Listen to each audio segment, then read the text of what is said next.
Alors, chers Parisiens, chères Parisiennes, chers amis, tout d'abord, je vous remercie tous d'être présents pour cette cérémonie des vœux 2023, que nous allons mettre sous le signe de la paix, de la solidarité et de l'énergie. Donc, on a un peu de chance, parce qu'effectivement, il y a du monde aujourd'hui, alors que c'est les soldes et qu'il y avait Avatar à l'avant-scène. Donc, les vœux du maire ont quand même encore un intérêt pour tous. Je n'ai pas vu à la bonjour. Donc, je souhaite remercier tous mes collègues parisiens élus. Ils sont tous là? Non, mais... oui, voilà, je n'ai pas vu.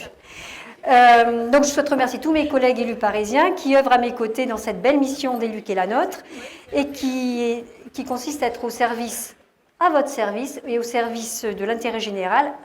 Une belle mission que vous m'avez confiée. Donc, je voudrais remercier également notre conseiller départemental, que je ne vois plus, oui, qui est derrière, et maire d'Athis-Mons, Jean-Jacques Grousseau. Les sénateurs, alors il y a la sénatrice Daphné Rakmadou, mais je ne sais pas si elle est arrivée. Vincent Delahaye, toujours fidèle, notre député Robareda, car tous, malgré un emploi du temps chargé, ont souhaité, en venant aujourd'hui parmi nous, louer, en fin de compte, les liens qu'ils ont avec notre ville. Merci également aux sapeurs-pompiers de la caserne, voilà, de la Joie.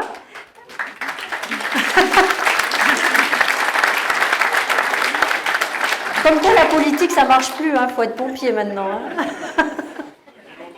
Oui, on savait. Et donc, merci également à la police nationale, mais je ne l'ai pas vu. Je n'ai pas vu le major. J'ai une pensée également bien sincère pour tous ceux qui nous ont quittés cette année, et encore lundi dernier, et pour tous ceux qui n'ont pas pu venir pour des raisons de santé. Je souhaite remercier nos associations, car l'engagement associatif tisse les liens de notre société, et le monde associatif, chaque jour, prouve sa vitalité et son engagement à l'égard et au service des Parisiens. Je souhaite remercier le Conseil municipal des enfants pour son investissement, son dynamisme.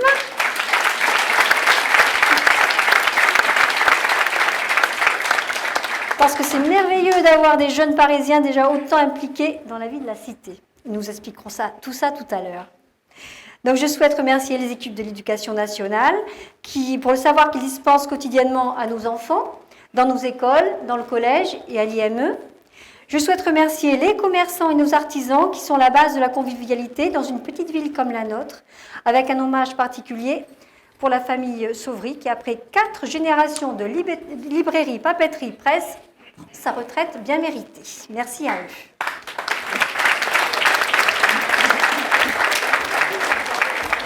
Et je souhaite remercier les agents municipaux, car un maire et son équipe peuvent avoir les plus belles intentions, les plus belles idées du monde.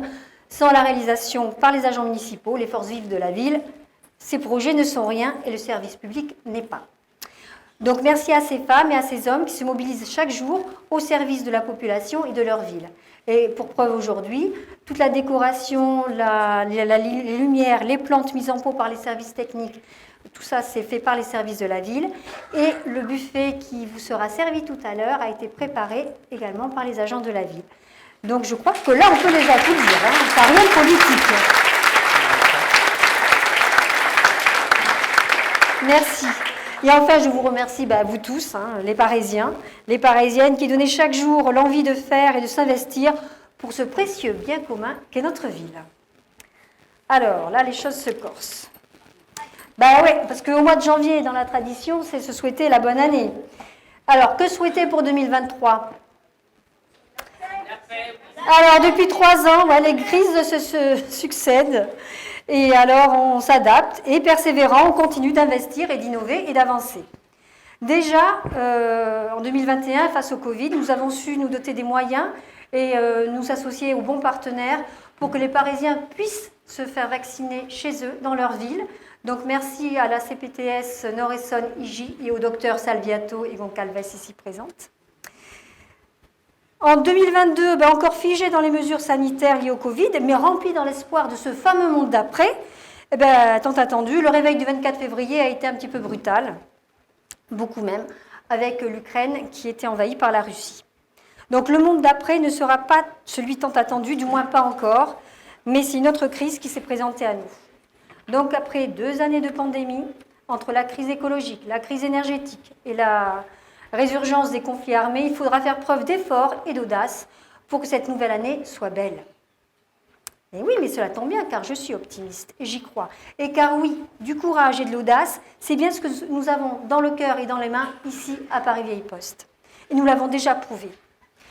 Alors, dans cette période d'inflation qui touche chacun d'entre nous, à titre personnel, mais également les commerçants, les entreprises et les collectivités, c'est bien d'énergie dont nous avons besoin, celle qui nous éclaire, celle qui nous chauffe et celle qui est en nous, et que nous allons unir pour avancer tous ensemble. Donc tout au long de cette année qui s'achève, nous avons continué à avancer pour notre ville. L'année 2022 a été marquée par le retour de tous les moments festifs qui nous avaient tant manqué. Rando vélo, Paris-Saint-Chéron, les festivertes, la fête de la musique, le vide-grenier, le vin chaud, les commémorations, le 55e anniversaire du jumelage avec Croust, la fête de la récup, les goûters de Noël, les feux d'artifice, le bal, le repas des seniors, les animations. Ouh là là, il y en a un. Les séjours colo au ski à la mer pour la jeunesse, le conseil municipal des enfants, la petite enfance aussi qui est toujours très active, le marché de Noël avec sa seconde édition, les nombreuses nouveautés comme la création de la fête d'Halloween, le concert exceptionnel de Michel Fugain à Paris-Vieille-Poste, le premier budget participatif, le sport pour les seniors, l'aide aux devoirs pour les collégiens, les animations au parc Gaston-Jankévitch avec le retour des animaux au parc, l'installation des chaises longues, la boîte à livres, l'organisation de soirées sportives en famille. Enfin, la liste est longue et très très longue, il n'y a pas tout, hein, bien sûr, et c'est pour ça qu'on est bien à Paris-Vieille-Poste. Alors pour 2023, on prend les mêmes, on recommence et on en ajoute, hein, on continue.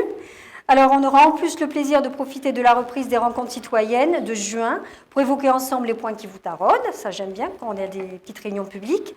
On pourra profiter du dynamisme des associations du Contint et de leurs projets culturels et solidaires. Il y avait le théâtre du Fil qui est là. Également, on pourra profiter pour goûter aux nouvelles activités du parc qui ont été votées lors du budget participatif, comme le parcours sportif de Madame Grand ou bien la zone d'observation des avions de Monsieur Kouchouba. Mais il n'y a pas que le festif à Paris-Vieille-Poste, non. Il y a aussi le sérieux. Et en premier lieu, les finances.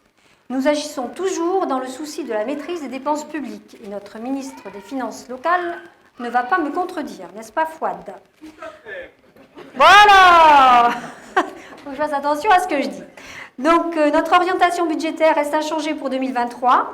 Elle repose encore et toujours sur 3 piliers, fiscalité stable, politique d'investissement dynamique, comme Madame le maire, et des services publics de qualité et à la hauteur du pouvoir d'achat de chacun. La vente du site des Mélèzes au département de Haute-Savoie nous rapportera 2 730 000 € qui seront réinvestis dans les travaux de l'école Paul Bert. Pour la petite histoire, une fois que les travaux de réhabilitation du lieu, isolation, accessibilité, très conséquents, les remises aux normes, seront faits, le département nous donne carte blanche pour réinvestir le lieu, bien entendu. Concernant nos investissements, la loi de la transition énergétique, là c'est M. Reda qui fait les lois, va nous guider pour les prochaines années dans nos investissements et dans nos choix. Alors, son objectif principal est de permettre à la France de lutter plus efficacement contre la dégradation de l'environnement ainsi que le dérèglement climatique. Alors, pour les bâtiments communaux, ces orientations sont régies par le décret tertiaire. Elles sont claires.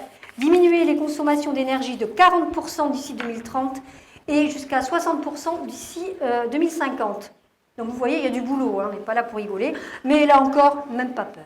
Donc avec Fabrice et avec Caroline, nous allons continuer notre travail de réhabilitation énergétique des bâtiments communaux. Après l'hôtel de ville, le restaurant scolaire Jules Ferry, la cuisine centrale, l'accueil de loisirs d'Oasis, les nouveaux chantiers de rénovation ont pris place en 2022, notamment les services techniques. D'autres se poursuivront en 2023 avec notamment le CCAS et étalé sur 3 années, je pense, celui du groupe scolaire Paul Bert. Notre fil rouge, notre ambition sont la sobriété énergétique de nos bâtiments afin de laisser à nos enfants une ville exemplaire. Ce travail sera long, ce travail sera lourd, mais ce travail sera fait.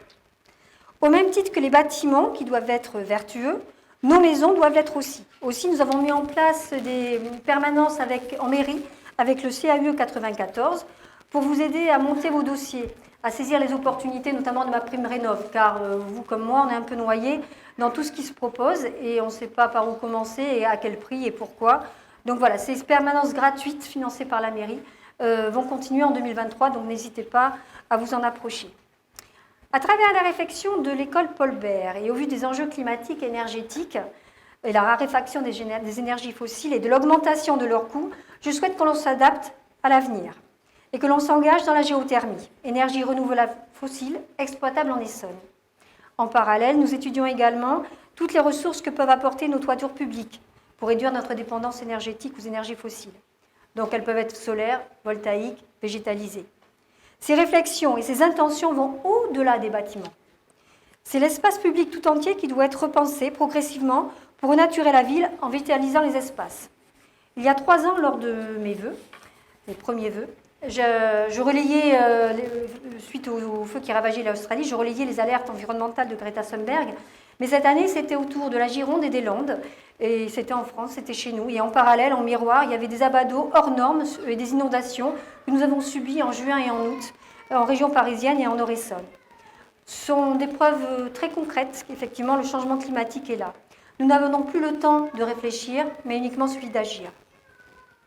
Créer des îlots de fraîcheur, déminéraliser, c'est ce que nous faisons en plantant des arbres, en végétalisant, et tant pis si les vêtements des enfants sont un petit peu plus sales qu'avant, dans les cours d'école où la terre a commencé à remplacer le béton. On a noté, Fabrice, 3 degrés en moins par rapport à la cour du collège qui n'est pas végétalisée au niveau du sol. Donc déjà, on n'a pas encore des arbres en pleine tige, mais je pense que bientôt, vous aurez une cour très fraîche. Donc en 2022, c'est plus de 40 arbres qui ont été plantés au cimetière. Une portion de la rue Paul Lafargue, l'impasse du Grès ont été réaménagées avec de la verdure. Petit aparté, si les travaux ne sont pas terminés, ce n'est pas de notre fait, ce n'est pas faute de relancer, mais voilà, on réclame acquis de droit. On ne va pas vous raconter notre vie qui consiste régulièrement à relancer sur les chantiers. Cela m'horripile autant qu'à vous. Cette année et les suivantes, ce seront d'autres portions qui vont être réaménagées dans ce sens-là. Donc la portion est de Pierre et Marie Curie, une partie de l'avenue Alsace-Lorraine et dans les années suivantes, la cour d'école Paul Bert pour lutter contre les îlots de chaleur et enfouir les fils électriques. Bon, ça aussi, c'est une obsession.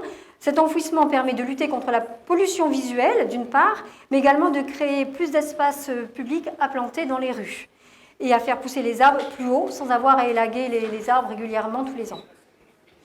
Là encore, nous allons avancer lentement, mais sûrement, car nous avons 25 km de voirie et en 1 an, nous avons fait 1 km. Voilà, on a encore 24 ans devant nous. Donc le cadre de vie est important pour aujourd'hui, voilà, mais il faut se projeter, c'est également pour demain. Nous y sommes tous très attachés et à chaque nouvelle saison, on découvre avec bonheur les plantations faites par les services techniques, les décorations qu'ils ont pensées et élaborées. Aussi, je les remercie de nouveau, particulièrement pour leur investissement qui a permis le renouvellement du label de 3e fleur en 2021, mais aussi pour leur motivation pour s'investir pour l'obtention de la 4e fleur avec toutes les démarches environnementales qui vont s'accompagner.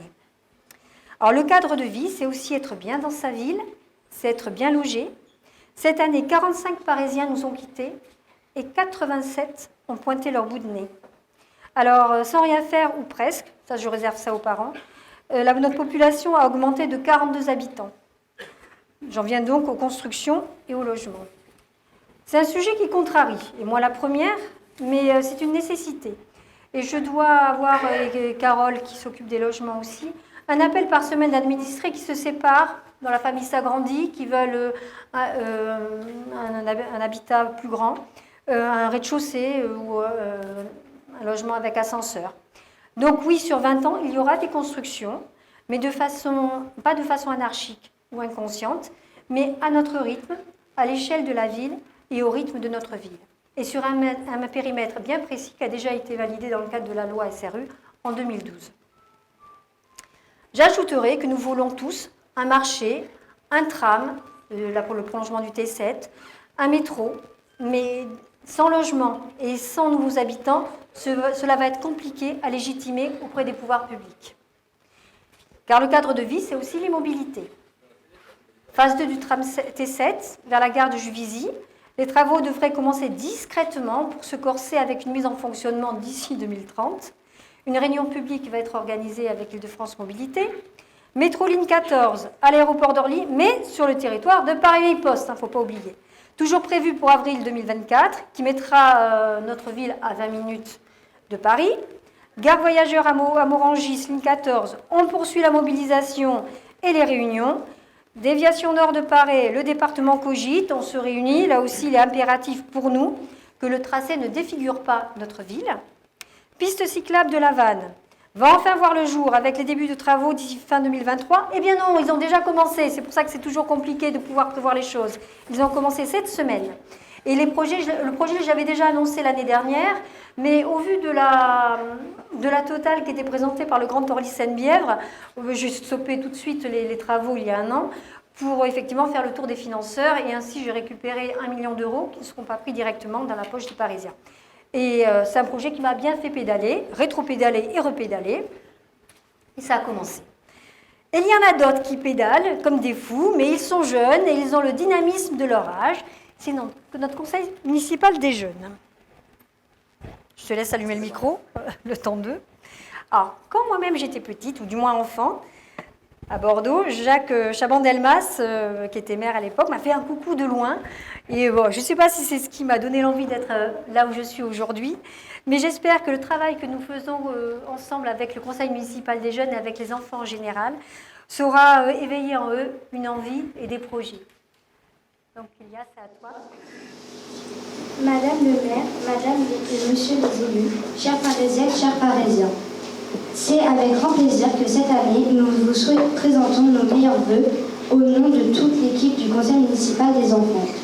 C'est également l'occasion pour nous, après un an de mandat, de vous présenter les projets sur lesquels nous sommes actuellement en train de travailler et pour lesquels nous avons été élus.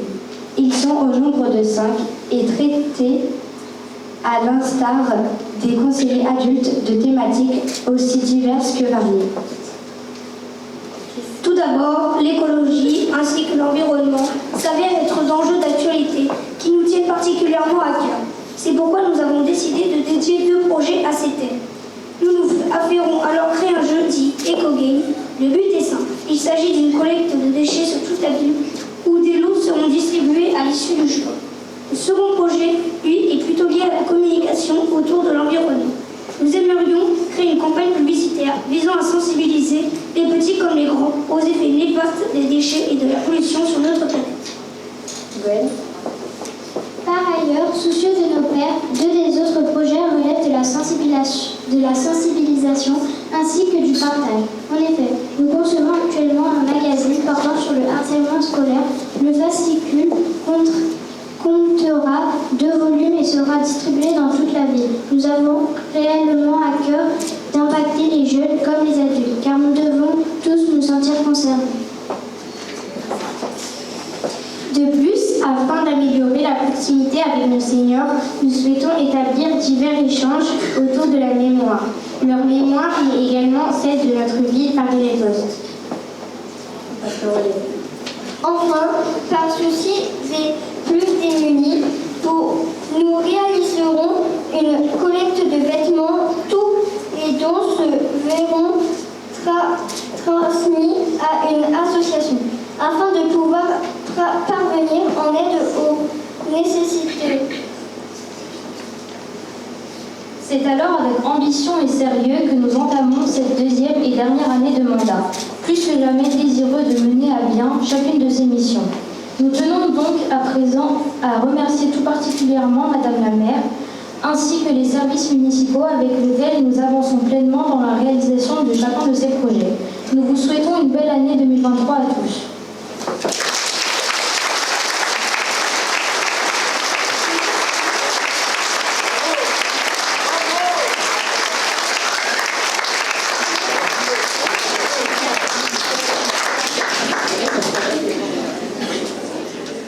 Merci, bravo. Vous voyez, ils sont motivés. Hein. Alors oui, notre feuille de route pour 2023 sera environnementale, pour préparer l'avenir, votre avenir, chers jeunes conseillers, dans une ville solidaire, en paix et pleine d'énergie. Et toujours tournée vers demain, en n'oubliant jamais le passé. Merci, merci après, hein, je ne vais pas dire merci tout de suite. Parler de Paris peut durer des heures, tellement moi ça me passionne, tellement ça nous passionne.